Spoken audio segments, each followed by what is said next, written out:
എടി എന്തു പറ്റിയടി? എന്താ ഒരു സന്തോഷമില്ലാത്ത പോലെ? ഒന്നുമില്ല ചേച്ചി, ഞാൻ ഇതേപോലെ ഒന്നല്ല എൻ്റെ എൻഗേജ്മെൻറ്റിൻ്റെ തലേദിവസം ഒന്നും വിചാരിച്ചിട്ട് വെച്ചിരുന്നത്. എല്ലാം അങ്ങനെ ആഗ്രഹിക്കുന്ന പോലെ തന്നെ ആവോടി. എന്നാലും എൻ്റെ ഫ്രണ്ട്സിനെയൊക്കെ വിളിക്കണമെന്ന് എനിക്ക് ആഗ്രഹം ഉണ്ടായിരുന്നു ചേച്ചി. അത് നമുക്ക് കല്യാണത്തിൻ്റെ തലേ ദിവസം റെഡിയാക്കാട്ടാ. ഇപ്പം അവിടെ തെക്കേലുള്ളൊരു രമണി ചേച്ചിയും നമ്മുടെ കൊച്ചച്ഛനും പിന്നെ അമ്മായിയും വെല്ലുമായിയൊക്കെ വന്നിട്ടുണ്ട്. കൊച്ചമ്മ നാളെ വരുള്ളൂ എന്ന് എവിടെയും കണ്ട് പോകണമെന്ന്. പിന്നെ സുധാകരണങ്ങളൊന്നും വന്നിട്ടില്ല, വടക്കേലുള്ളതേ അവരൊന്നും വന്നിട്ടില്ല. അവരെ അച്ഛൻ വിളിച്ചാന്നാവോ? ആ അവരെ വിളിച്ചിട്ടുണ്ട്. ആകെ തെക്കേലും വടക്കേലും പിന്നെ കൊച്ചച്ഛനെയും അമ്മായിനെയും വെല്ലുമായിനെയൊക്കെ മാത്രമേ വിളിച്ചിട്ടുള്ളൂ എന്ന് പറയണ്ടായിരുന്നു അച്ഛൻ ഇന്നലെ. എന്നാൽ ഞാൻ അങ്ങോട്ട് ചെല്ലട്ടെ, നീ റെഡി ആയിക്കോട്ടാ. എനിക്ക് റെഡി ആവാനൊന്നും ഇല്ല ചേച്ചി. എന്നാൽ പിന്നെ അവനെയൊക്കെ വിളിച്ച് ഹാപ്പി ആയിട്ടിരിക്കെ. ഞാനിപ്പോൾ വരാട്ടാ.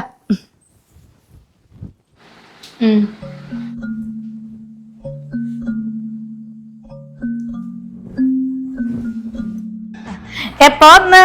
കുറച്ചു നേരമായി.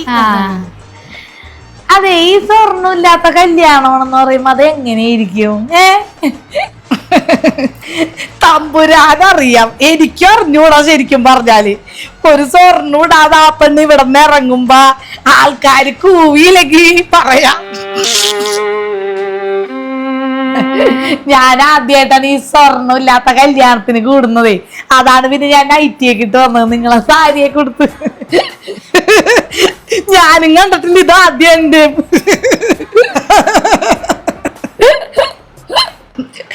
ആരോ ഇവിടെ പറയണ കേട്ട് ഇവർക്ക് ശരിക്കും പൈസ ഇല്ലാഞ്ഞിട്ടല്ല, ആ പെണ്ണിനെ അവരുടെ അച്ഛനും അമ്മക്കും ഇഷ്ടമല്ലാത്തോണ്ടാണ് ഇങ്ങനെ കല്യാണം കഴിച്ച് വിടണേന്നേ.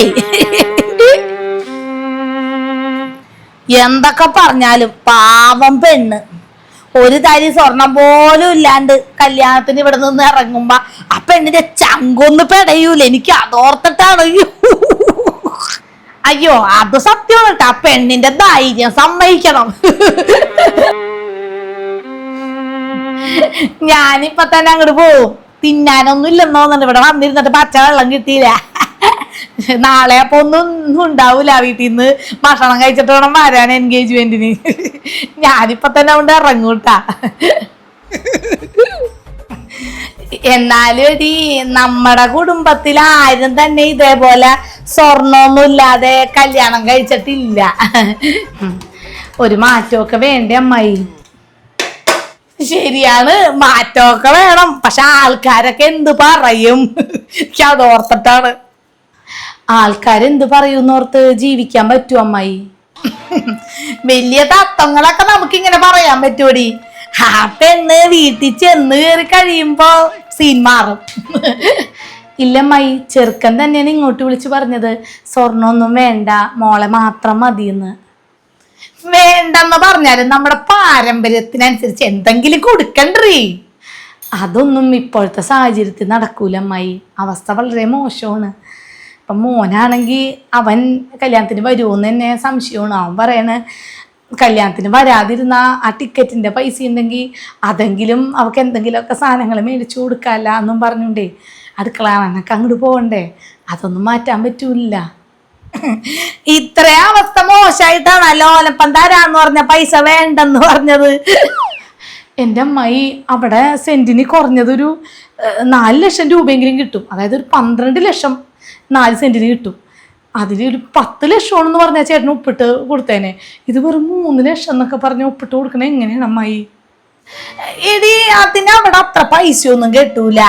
ഒരു 1.5 കിട്ടിയാ പറയാ ടൗണാന്ന് പറഞ്ഞിട്ട് കാര്യമുണ്ടാ? പിന്നെ നീ ഒന്ന് ആലോചിച്ച് നോക്കിയ, ഒരു വീടൊക്കെ വെക്കണമെങ്കിൽ എന്തോരം പണിയാണ്. ഇപ്പോഴത്തെ വീട് പൊളിച്ച് നിങ്ങക്ക് സ്ഥലവും തന്നിട്ടുണ്ടെങ്കിൽ അവൻ പിന്നെ വീടൊക്കെ വെക്കാൻ നടക്കണ്ടേ. എന്നെ കിടക്കുന്ന സ്ഥലത്തിന് 1.5 ലക്ഷം രൂപയെ എന്താണ് അമ്മായി പറയണത്? കുറഞ്ഞൊരു 4 ലക്ഷം രൂപയെങ്കിലും കിട്ടും. അവനും ആകെ കഷ്ടത്തിലാണ്ടി. 3 മക്കളും ദുബായിലാണ്, മരുമക്കളും ദുബായിലാന്ന് പറഞ്ഞിട്ട് കാര്യമുണ്ടോ? അവരൊന്നും കൊടുക്കണില്ലെന്നാ കേട്ടത്.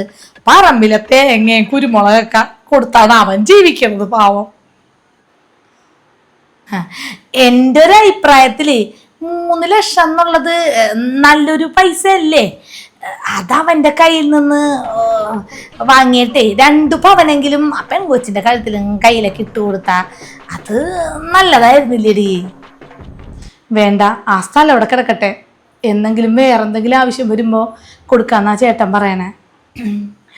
എടി, ഞാൻ അറിഞ്ഞൊരു കാര്യമുണ്ട്, നിന്നോടായതുകൊണ്ട് ഞാൻ പറയാ. എന്താ അമ്മായി? അവനെ എത്ര കൊല്ലം ഇനി കേസ് നടത്തേണ്ടി വന്നാലും അത് സ്ഥലമായിട്ട് കൊടുക്കൂലെന്നാണ് പറയണത്.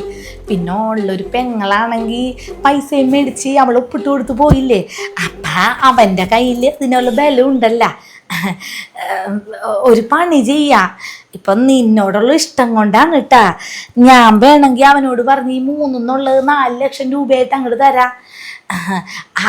അത് മേടിച്ചിട്ട് ആ പെണ്ണിൻ്റെ കല്യാണം മര്യാദക്ക് ഒന്ന് നടത്തുന്നേ. എടി, ഇപ്പൊ സ്വർണം വേണ്ട, പെണ്ണിനെ മാത്രം മതി എന്നൊക്കെ ചെറുപ്പം അവര് പറയും. കാരണം പെണ്ണിനെ കിട്ടാത്ത കാലമുള്ള, അതുകൊണ്ട് കിട്ടിക്കഴിഞ്ഞ് കുറച്ചങ്ങോട്ട് കഴിയുമ്പോ പ്രശ്നം ഗുരുതരാവും. അന്നേരം അവൾ ഇവിടെ വന്നിരുന്ന് കരയേണ്ട വരും. കാണണോ നിനക്കത്? പിന്നെ ചെക്കനല്ലേ അങ്ങനെ പറഞ്ഞത്, ചിലപ്പോ വീട്ടുകാരൊന്നും അറിഞ്ഞിട്ടുണ്ടാവൂല. അപ്പൊ അത് പിന്നെയും പ്രശ്നാവും. അത് അമ്മായി കുറേ ജീവിതങ്ങൾ ഇങ്ങനെ കണ്ടതാണ്, അതുകൊണ്ട് പറയണാണ് കേട്ടാ. പെണ്ണിന് നമ്മുടെ കയ്യിലുള്ളത് എന്താണെന്ന് വെച്ചാൽ അത് കൊടുത്തങ്ങോട്ട് കല്യാണം കഴിപ്പിക്കുക. അല്ലെങ്കിൽ നോ ഗോൾഡ് മാരേജ് ആണ്, അതാണ് ഇതാന്നൊക്കെ പറഞ്ഞ് ചെക്കൻ അങ്ങനെ അന്ന് പറഞ്ഞ് ഇങ്ങനെ പറഞ്ഞ് എന്നൊക്കെ പറഞ്ഞ് കല്യാണം കഴിപ്പിച്ചു വിട്ടാല് ഇല്ലാതാവണത് അവളുടെ ജീവിതം തന്നെ ആയിരിക്കും കേട്ടാ. നീ ഒന്ന് ആലോചിച്ച് നോക്കിയേ, ഞങ്ങളുടെ കുടുംബത്തിലോട്ട് നീ വന്ന് കയറിയപ്പോൾ സ്വർണം കുറവാണെന്നും പറഞ്ഞിട്ട് എന്തൊക്കെ പ്രശ്നങ്ങൾ നിനക്ക് തന്നെ നേരിടേണ്ടി വന്നു. അതുപോലെ നിന്റെ മോളും അനുഭവിക്കട്ടെ എന്നാണോ? നീ അവനോട് എല്ലാവരും പോയി കഴിയുമ്പോൾ ഒന്ന് വിളിച്ചിരുത്തി സംസാരിക്കുക, അപ്പൊ അവന് മനസ്സിലാവും. നീ എന്തായാലും 4 ലക്ഷത്തിന് ഓക്കെ അല്ലേ? എനിക്കറിയില്ല അമ്മായി, അത് ചേട്ടനോട് ചോദിക്കണം. അവനോട് ഞാൻ പറയാം. നീ എന്തായാലും ഓക്കെ അല്ലേ? എനിക്ക് കുഴപ്പമില്ല അമ്മായി, 4 ലക്ഷമെങ്കിൽ 4 ലക്ഷം കിട്ടണതാവട്ടെ.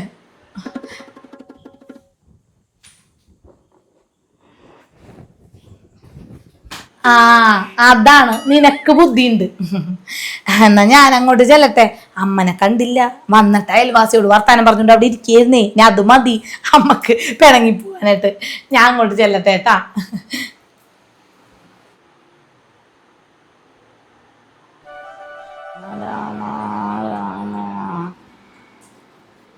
അമ്മേ, എന്തുണ്ട്? ഓ, നീയാണാ? അതെന്താണമ്മേ ഒരു ഇഷ്ടമില്ലായ്മ പോലെ? ഇഷ്ടപ്പെടാൻ നീ എന്റെ മോളൊന്നല്ലല്ല. മോളല്ലെങ്കിലും മരുമോളല്ലേ, ആകെ ഒരു മോന്റെ ഭാര്യ. എന്നെ നോക്കാത്ത മോനെ അങ്ങനെ ഒരു അമ്മയില്ലെന്ന് കൂട്ടിയാ മതി. അതുകൊണ്ട് തന്നെ നീ എന്റെ ആരുമല്ല. അതെന്താണമ്മ അങ്ങനെ പറയണത്?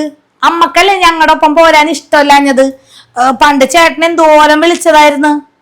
ഓ, നിന്റെ കൂടെ ഒന്ന് നിന്നാലും മതി, പിന്നെ സന്തോഷമായിരിക്കുമല്ല. വയസ്സായിട്ട് നിങ്ങളുടെ മൂശാട്ട സ്വഭാവം മാറിയിട്ടില്ല അല്ലേ? വെറുതെ അല്ല നിങ്ങക്ക് ഇവിടെ ഒന്ന് കിടക്കേണ്ട അവസ്ഥ വന്നത്. എനിക്ക് ആ അവസ്ഥ വന്നെങ്കിൽ ഞാൻ സഹിച്ച്, നീ പോവാൻ നോക്ക്. അയ്യോ, ഞാനിപ്പൊ തന്നെ പോകും, പേടിക്കണ്ട. പിന്നെ നാളെ ഞാൻ വരും. കൊച്ചമ്മേമ്മനുണ്ടെന്ന് പറയാനുണ്ടായിരുന്നു. അവളുടെ എൻഗേജ്മെന്റ് ഒന്ന് കാണണമല്ല, സ്വർണ്ണമൊന്നും ഇല്ലാത്ത എൻഗേജ്മെന്റ് എങ്ങനെയുണ്ടെന്ന് അറിയാനായിട്ടേ. സ്വർണ്ണം ഇല്ലാണ്ട് പെണ്ണിനെ അങ്ങോട്ട് ഇറക്കി വിടുന്നു, നാണവും മാനവും ഇല്ലാത്ത വർഗങ്ങള്. ലോനപ്പം മര്യാദക്ക് പറഞ്ഞാണ് 3 ലക്ഷം രൂപ അങ്ങോട്ട് തരാന്ന്. ഓരോ ഒപ്പിടേണ്ട ആവശ്യം ഉണ്ടായിരുന്നുള്ളൂ. എന്നിട്ടാണെങ്കിലാ അവരപ്പ അഹങ്കാരം. ആ 3 എങ്കിൽ 3 മേടിച്ചിട്ട് ഒപ്പിട്ട് കൊടുത്തിരുന്നെങ്കിലാ ആ പെണ്ണിന് എന്തെങ്കിലും തരി സ്വർണം കൊടുത്ത് അങ്ങോട്ട് ഇറക്കി വിടായിരുന്ന. നിങ്ങളുടെ മോളുടെ മക്കളിലേ ലോനപ്പന് മാത്രമേ എല്ലാരോടും സ്നേഹമുള്ളൂ. അതുകൊണ്ടല്ലേ കല്യാണം ആയപ്പോഴേക്ക് 3 ലക്ഷം രൂപ തരാന്നാവും പറഞ്ഞത്. അത് മേടിച്ച് അവനൊരു ഒപ്പിട്ട് കൊടുക്കായിരുന്നെങ്കിൽ ആ പെണ്ണിന്റെ കല്യാണം ഒന്ന് മര്യാദക്ക് നടന്നേനെ. ഇതിപ്പോ ആൾക്കാരൊക്കെ പറയല്ല, സ്വർണ്ണമില്ലാത്ത കല്യാണം, സ്വർണ്ണമില്ലാത്ത എൻഗേജ്മെന്റ്. അയ്യോ,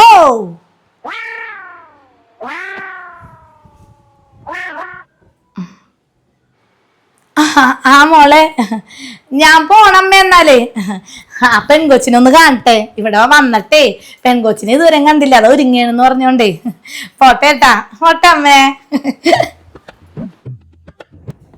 എന്താ മുത്തശ്ശി, എന്താ വല്യമ്മായി പറഞ്ഞത്? അവക്ക് വട്ട്, അല്ലാതെ എന്ത്. മോളെ ഒന്ന് ഇങ്ങോട്ട് വന്നേ. ആ ഞാനിപ്പോ വരാം മുത്തശ്ശി. മുത്തശ്ശിയുടെ ഫ്രണ്ട് 5 മിനിറ്റ് കഴിയുമ്പോൾ വിളിക്കാന്ന് പറഞ്ഞിട്ടുണ്ട്. എന്നാ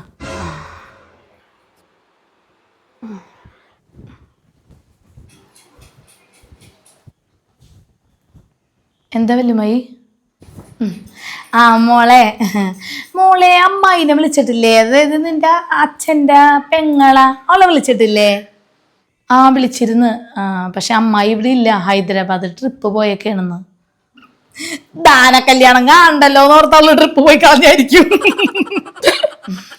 ചെറുക്കൻ്റെ വീട്ടിൽ നിന്ന് ഒന്നും വേണ്ടാന്ന് പറഞ്ഞുകൊണ്ടാണ് ഇങ്ങനെ നടത്താന്ന് തീരുമാനിച്ചത്. എന്റെ മോളെ, അത് ഈ കാലത്ത് എല്ലാരും പറയുന്ന ഡയലോഗല്ലേ, ഒന്നും വേണ്ട ഒന്നും വേണ്ടാന്ന്. ഇവര് പെണ്ണ് കിട്ടാണ്ട് നടക്കുമ്പോ ആൾക്കാർ പറയുമല്ലോ ഒന്നും വേണ്ട ഒന്നും വേണ്ടാന്ന്. കുറച്ചാൾ കഴിയുമ്പോ അവന്റെ തനി സ്വരൂപം കാണാം. അന്നേരം നീ നിന്റെ വീട്ടിൽ പോയി കൊണ്ടാടി എന്ന് പറയും. അന്നേരം നിങ്ങൾ തന്നെ കൊടുക്കേണ്ടി വരും. അല്ല, ഞാൻ ആരോടാണ് ഈ പറയണത്? നീ ഒന്നുമില്ലാണ്ടല്ലേ ഇങ്ങോട്ട് കയറി വന്നത്, ഞാനത് മറന്നുപോയി. എടീ, ലോനപ്പൻ കുറച്ച് പൈസ അച്ഛന് കൊടുക്കാന്ന് പറയുന്നുണ്ട്. അത് മേടിക്ക്, ചെറിയ ഒപ്പിട്ട് അങ്ങോട്ട് കൊടുത്താൽ മതിന്നേ. അതാവുമ്പോ ആ പെണ്ണിന്റെ കല്യാണം ഒന്ന് നടക്കട്ടേന്നേ. നീ ഒന്ന് നിന്റെ കെട്ടിയവനോട് പറഞ്ഞിട്ട് അവനെ കൊണ്ട് അച്ഛനെ കൊണ്ട് പറയിപ്പിക്കി. അല്ലെങ്കിൽ നീ പറ, അച്ഛന് മനസ്സിലായാലും മരുമോൾന്ന് ജീവനല്ലേ.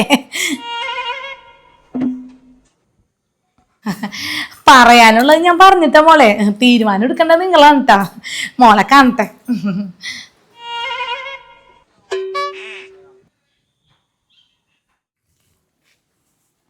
മോളെ. ആ വല്യമ്മായി വാ. ഞാൻ വന്നിട്ട് കുറച്ചു നേരമായി. അമ്മനെ കണ്ട് സംസാരിച്ച്, മോളുടെ അമ്മനെ കണ്ട്, പിന്നെ ചേട്ടൻ്റെ ഭാര്യനെയൊക്കെ കണ്ട്, അവളെയൊക്കെ കണ്ട് സംസാരിച്ച് ഇങ്ങനെ നിൽക്കായിരുന്നു. അപ്പോഴാ പറഞ്ഞേ സ്വർണ്ണമില്ലാത്ത കല്യാണമാണ് മോള് കഴിക്കാൻ പോണേന്ന്. എന്നാലും എൻ്റെ മോളെ, ജീവിതത്തിൽ ഒരു പ്രാവശ്യമുള്ളൂ ഈ കല്യാണം എന്ന് പറഞ്ഞു കഴിഞ്ഞാല്. അത് സ്വർണ്ണമൊന്നും ഇടാണ്ട് ഇറങ്ങാന്ന് വെച്ചാ അതിലും വലിയ ഗതികേട് നിനക്കിനി ജീവിതത്തിൽ എന്തെങ്കിലും വരാനുണ്ടാടി. മോളെ, ഞാനൊരു വഴി നിന്റെ ചേട്ടത്തിക്ക് പറഞ്ഞു കൊടുത്തിട്ടുണ്ട്. എന്ത് വഴി?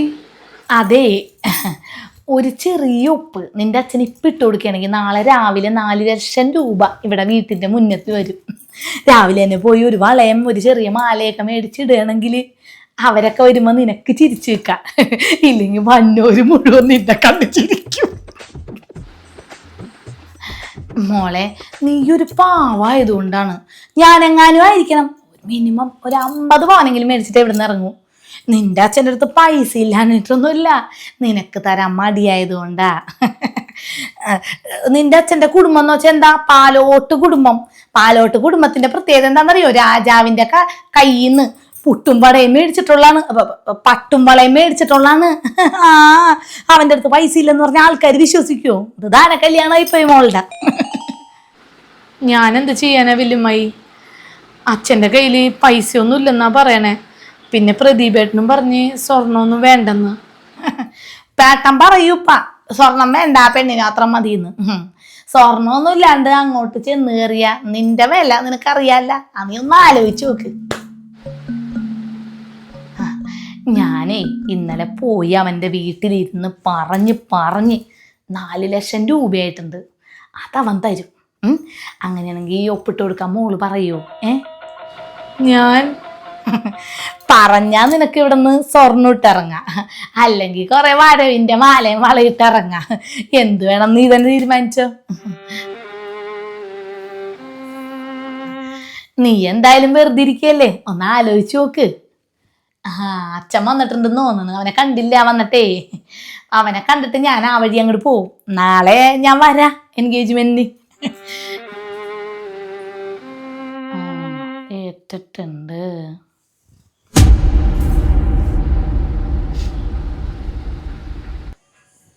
എടാ, ഇങ്ങോട്ട് വന്നിട്ട് നിന്നെ ഒന്ന് കണ്ടില്ലല്ലോ.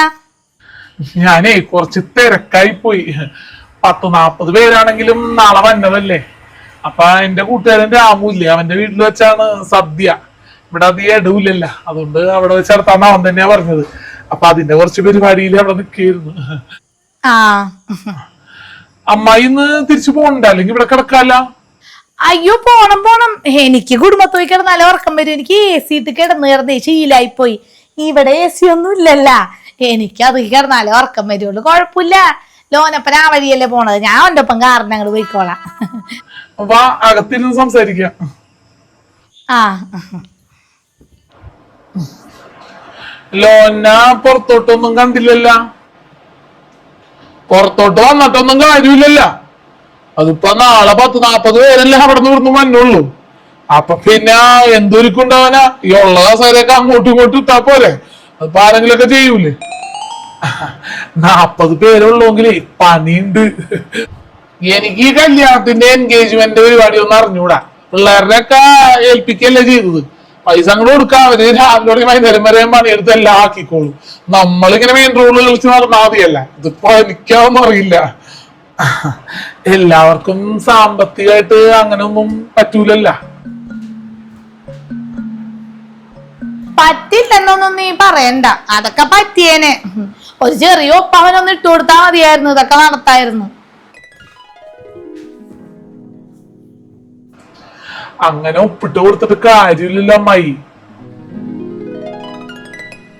എന്ത് കാര്യമില്ലെന്ന്? ഒരു ചെറിയ ഒപ്പിട്ട് അങ്ങോട്ട് കൊടുത്തിരുന്നെങ്കിൽ അവനൊരു 3 ലക്ഷം രൂപ അങ്ങോട്ട് തന്നേനെ. അത് വെച്ച് ആ കൊച്ചിന്റെ കാര്യം നല്ല മംഗളായിട്ട് നടത്തായിരുന്നില്ലേ? ചേട്ടാ, അമ്മായി പറയുന്നതിലും കാര്യമുണ്ട്. നമുക്ക് ആ പൈസ തന്നെ മതി ചേട്ടാ. ചേട്ടന് ഒപ്പിട്ട് കൊടുത്തേക്ക്, മോളുടെ കല്യാണ ചെലവെങ്കിലും നടക്കുമല്ല.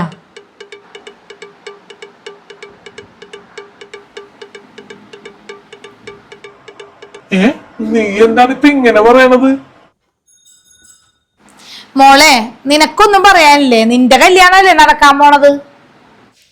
ഞാനെന്ത് പറയാനാണ് അമ്മായി, എന്റെ അച്ഛന് നല്ല രീതിക്ക് കല്യാണം നടത്തണമെന്നൊന്നും ആഗ്രഹമില്ല. മോളെ, ചേട്ടന് ഒപ്പിട്ട് തന്നോളൂ. പൈസ എപ്പ തരാൻ പറ്റുമല്ലോനപ്പാ? ഒപ്പിട്ട് കൊടുത്തേക്കച്ചാ, അവളുടെ കാര്യം നല്ല രീതിക്ക് നടക്കട്ടെ. പൈസ അവൻ വീട്ടിലെടുത്ത് വെച്ചിട്ടുണ്ട്. നാളെ രാവിലെ തന്നെ അവൻ പൈസയും കൊണ്ട് ഇങ്ങോട്ട് വരും. അപ്പൊ തന്നെ ഒപ്പിട്ട് കൊടുക്കാൻ നിനക്ക് പറ്റുമോ? അതെ, ഒപ്പിട്ട് തന്നാ ഒരു 4 ലക്ഷം രൂപ അങ്ങോട്ട് വന്നേക്കാം. 3 ഞാൻ ഉദ്ദേശിച്ചത്. അമ്മായി പറഞ്ഞുകൊണ്ട് 1 ലക്ഷവും കൂടി അധികം. അല്ല, നിനക്ക് പൂർണ്ണ മനസ്സുണ്ടെങ്കിൽ മതിട്ടാ. അല്ലേടാ ലോനപ്പാ? ആ അതെ അതെ, എല്ലാവർക്കും ഒരേ അഭിപ്രായമാവുമ്പോ എനിക്ക് മാത്രം ഒരു മാറ്റം ശരിയല്ലല്ലോ. ഞാൻ ഒപ്പിട്ട് തന്നേക്കാം. ഒപ്പിടുന്ന കാര്യം തീരുമാനിക്കാൻ വരട്ടെ.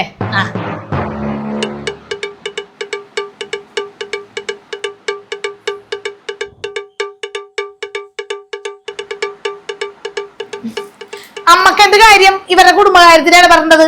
അമ്മ ഉള്ളിൽ പോയിരുന്നേ. നീ പൊടി പട്ടിച്ചി. അമ്മായി പറഞ്ഞാലും കാര്യമില്ലേ?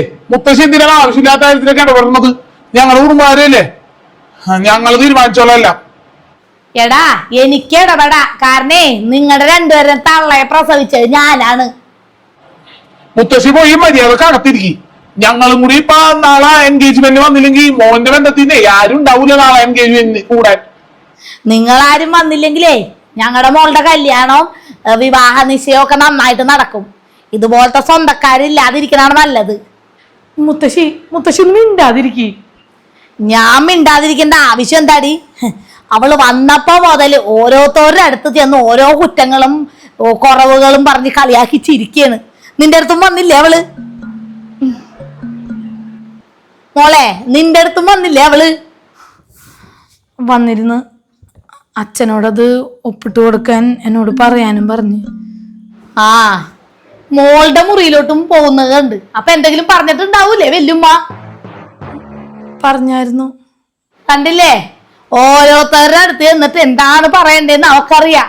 അത് പറഞ്ഞു എല്ലാവരുടെയും മനസ്സ് മാറ്റിയത് ഇവളാണ്. എനിക്ക് ഇവളുടെ സ്വഭാവം പണ്ടേ അറിയാം. അതുകൊണ്ട് ഞാൻ മോളോട് പറഞ്ഞിരുന്നു അവളുടെ പുറകെ പോയൊന്നും വാച്ച് ചെയ്യാൻ.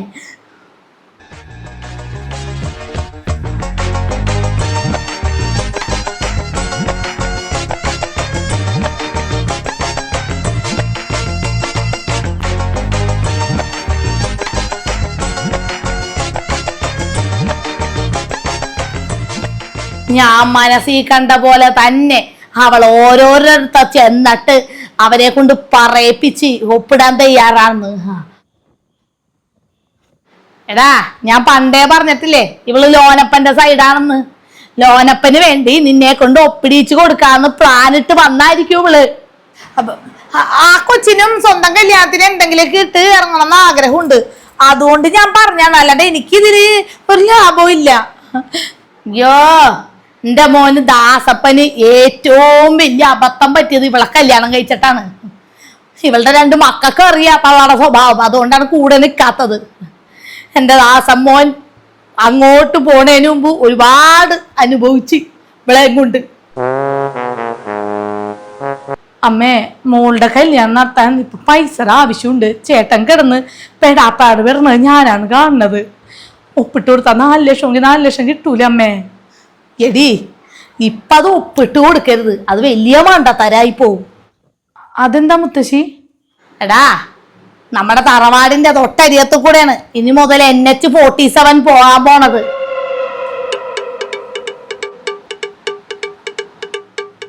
മുത്തശ്ശി എന്താണ് ഈ പറയണത്? എടാ, കഴിഞ്ഞ ദിവസം ഞാൻ റേഡിയോ കേട്ട് വികസനം വന്ന് 6 വരി പാത വന്നെന്ന്.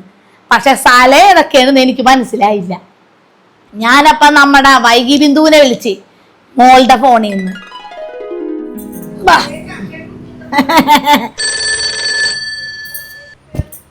ഹലോ, ആരാണ്?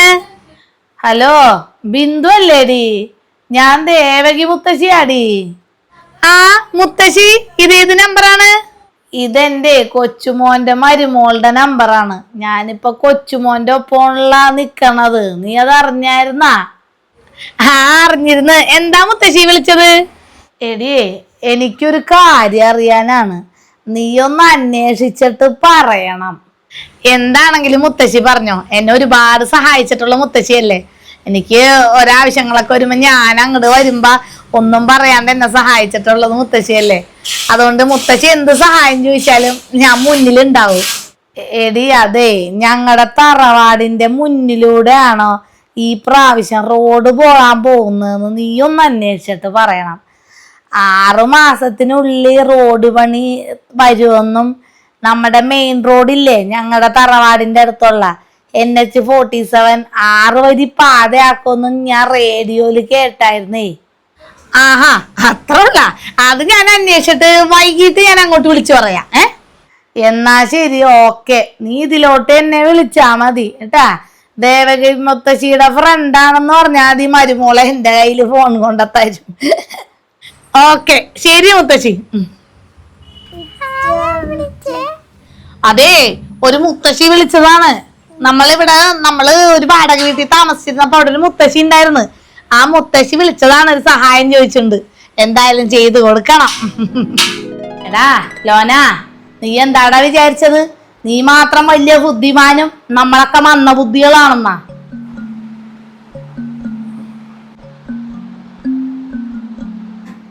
അതിന് കൂട്ടായി ഒരുത്തി. അവക്ക് ലാഭമില്ലാത്ത പരിപാടിക്ക് അവള് നിൽക്കൂലെന്ന് എനിക്കറിയാടാ. എടാ, ഇനി എത്ര കൊല്ലം തന്നെ കേസ് വിളിക്കേണ്ടി വന്നാലും അത് അവൻ നോക്കിക്കോളും. എന്തായാലും അവൻ ആ സ്ഥലം തന്നെ മതി. പിന്നെ പുഴയരിയത്ത് കിടക്കണ സ്ഥലം എന്റെ കാലശേഷം നിനക്കെന്ന് പറഞ്ഞ് എഴുതിയാൻ വെച്ച്, അത് എന്റെ ഏറ്റവും വലിയ മണ്ടത്തരം.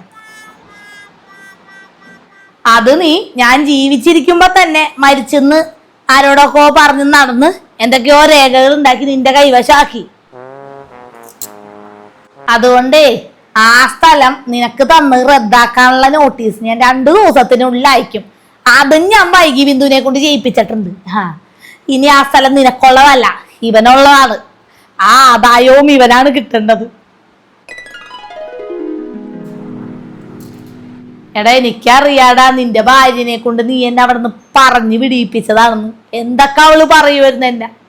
ഒന്നുമില്ലാണ്ട് വന്നപ്പോഴും എന്നെ സ്വീകരിച്ചത് ഇവനാടാ. അപ്പൊ ഇവനുള്ള ആൾ ആ സ്ഥലം ഇനി. പിന്നൊരു കാര്യം കൂടി, ഇവക്ക് സ്വർണ്ണുട്ടിറങ്ങാനാണ് ആഗ്രഹമെങ്കിൽ 25 പവൻ ഞാൻ കൊടുക്കും ഇവക്ക്. അതിന് അമ്മടെ കയ്യിൽ എവിടുന്നാ സ്വർണം? ഞാൻ അന്നേ പറഞ്ഞില്ലേടി എൻ്റെ അടുത്ത് കുറച്ച് സ്വർണ്ണം ഉണ്ടെന്ന്.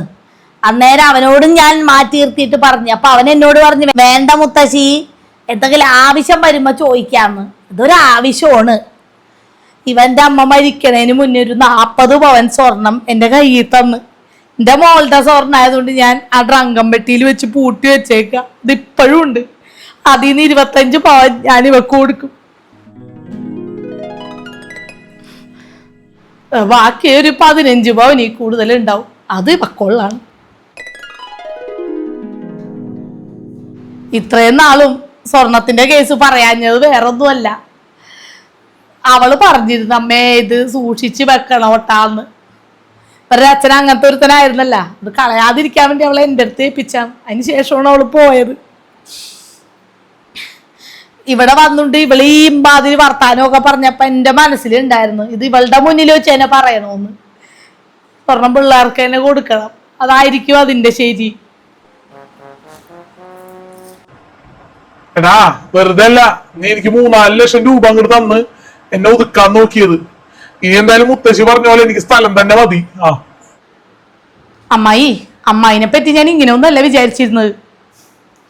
ഇനി ഇറങ്ങിപ്പോവാൻ പ്രത്യേകം പറയണ്ടല്ലേടി, ഇറങ്ങടി. എടലോനപ്പാ, നാളെ നീ കൊച്ചിന്റെ വിവാഹ നിശ്ചയത്തിന് ഇങ്ങോട്ട് വരണ്ട. ആൾക്കാർ ചോദിച്ചാൽ ഞാൻ പറഞ്ഞോളാ, അവളുടെ അച്ഛന് ആങ്ങളമാരും പെങ്ങന്മാരും ഒന്നും ഇല്ല, അവരൊക്കെ ചത്തുപോയിന്ന്. അഴുക്കപ്പൈലുകള്.